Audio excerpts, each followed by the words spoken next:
Why you must read. Beginner level. Why do I need to read in English? My students often ask me this. They think, I go to classes, I do my homework, I watch films in English. Why should I read books? Actually, reading is the best way to improve your English. I will tell you why. First, reading is very important now. In 2006, only 1 in 100 people went to university. Now, 7 in 100 people go to university. All jobs need more reading and writing than 100 years ago. This is true for everyone. It doesn't matter if you're an office worker or a mechanic.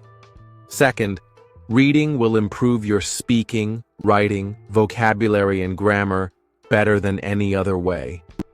It won't improve your listening, but it will improve your vocabulary. And when you have a better vocabulary, you can listen more easily and improve your listening that way. In school, you probably read lots of English. You probably read boring textbooks and stories with exercises at the end. But I'm not talking about that. I'm talking about reading for pleasure. That means reading a book you enjoy because you enjoy it. You are not reading because your teacher said, read this book. You are not reading because you think, I should read this book. You are reading because you want to. In 1965, they did an experiment in schools in America. These schools were for boys who had done crimes. For example, some of them stole things. They gave some of the boys free books. They were fun books, like James Bond. They said, you can do what you want. You don't have to read the books. But the boys did read the books. They read a lot of books. Some boys read a book every 2 days. After 2 years, they gave the students a test. The students who got the books got better at reading and writing, and they liked school more. The students who did not get the books did not get better at reading and writing. Actually, some of them got worse. This isn't just true for native speakers. They also did an experiment on students learning English in the Fiji Islands. They used 3 ways to teach. The first way was normal English teaching. They did grammar classes, exercises, and so on. The second way was reading in silence. The students read books in class. The third way was reading together. The teacher read books to the students. After 1 year, the 2 ways with reading were the best. They were much better than the students who did normal English classes. They did the experiment again in Singapore. There, the students who read in silence did very well. They did the best in grammar tests. Other students did grammar classes, but they did worse in grammar tests. In normal classes, we try to remember grammar and vocabulary. When we read, we learn them naturally. Maybe you're thinking, when I read in English, it's too hard. I have to use the dictionary all the time. It's boring. I can't do it. I understand. So I wrote this book. I think this book will make you like reading because the stories are easy and fun. The early stories are short and easy, and the later stories are longer and harder. When you finish the book, you will think, wow, I did it. I make a podcast called Learn English with Listening. 9 of the stories in this book I wrote for Learn English with Listening. 1 of the stories I wrote for this book. But when I made this book, I made the stories better.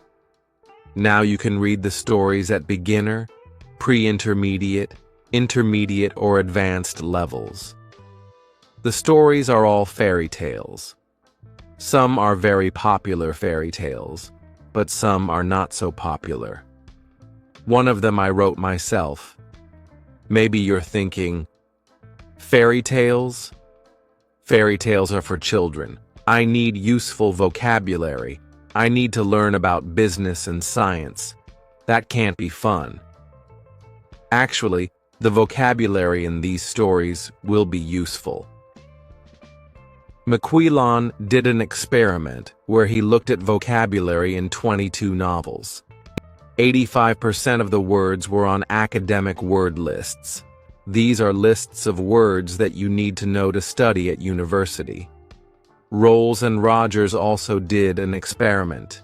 They said, if students read 1 million words of science fiction, will they learn important science words for studying at university? The answer was yes. So yes, fairy tales are useful for you too. But I understand if you still don't believe me. When I learned about all this, I found it hard to believe too. But I like to try new things, and I love learning languages. So in 2017, I decided to do an experiment. I had wanted to learn Spanish for a long time, but I didn't learn much in normal classes. I said, I will read 1 million words in Spanish. Afterwards, I will see what my level is. 1 million words is about 20 novels, so it was a lot of work. I started with very easy reading, like this book. Then I started reading translations of books that I knew in English. For example, I have read Harry Potter and Game of Thrones in English, so I read them in Spanish too. Finally, I read new books in Spanish. I read Latin American authors, that means writers, such as Isabel Allende, Luis Jorge Borges, and Manuel Puig. I love them. I also listened to podcasts, but I always read the transcripts and added the words to my goal. After I finished reading 1 million words, I wrote and talked to native speakers. I was at an intermediate level. I could understand almost everything I read. I could understand people when they spoke clearly, and I could have conversations. And I had spent most of my time reading, not speaking. In 1 year, I learned more than most students learn in 5 years. I didn't try to remember grammar and vocabulary. I learned them naturally. Maybe you're thinking, I don't believe this. Or maybe you're thinking, wow, I'm going to read for hours every day. But I have to say something very important. You must read books that are easy. You must read books that are fun. If a book is too difficult or too boring, put it down and find another one. Stephen Krashen, an expert in language teaching, says, only read things in English that are fun and interesting. Read things that are really easy, that you wouldn't read in your native language because they are too easy. So you can read comics, magazines, detective stories, romance stories, and so on. Don't feel bad about reading translations.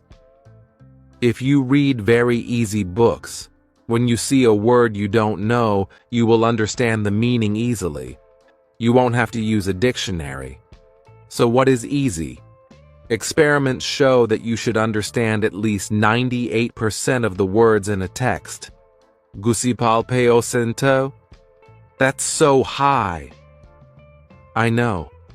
But let me show you an example.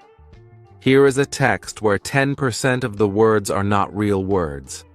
So you should understand 90% of the words. Jerry flurged out of bed and opened the curtains. He bimped to himself as he made breakfast. He made coffee and put butter on his poffer. Someone called his phone and he picked it up.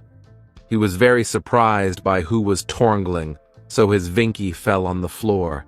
Is that easy to understand? Could you read a whole book of that? Here is the same text, but only 2% of the words are not real, so you should understand 98% of the words. Jerry jumped out of bed and opened the curtains. He sang to himself as he made breakfast. He made coffee and put butter on his toast. Someone called his phone and he picked it up. He was very surprised by who was calling, so his Vinky fell on the floor. How was that? You probably didn't understand everything, but it was more fun to read than the first text. That's why reading for pleasure is so great. Maybe you don't understand everything, but you understand enough to follow the story, and you don't have to pick up a dictionary. So if you find that this book is too hard, read something easier. If you find it boring, read something more fun. I know that not everyone likes my writing, and that's okay. Find a book that is good for you. When we have fun, we learn much more. Because I want this book to be fun, it has no exercises in it. I thought about adding them after each story, but I don't think it's a good way to spend your time. Instead, you should read more. Read for pleasure. If you finish this book, you can try the level above. Because you already read the stories, you will know them well, and it will be easier to understand.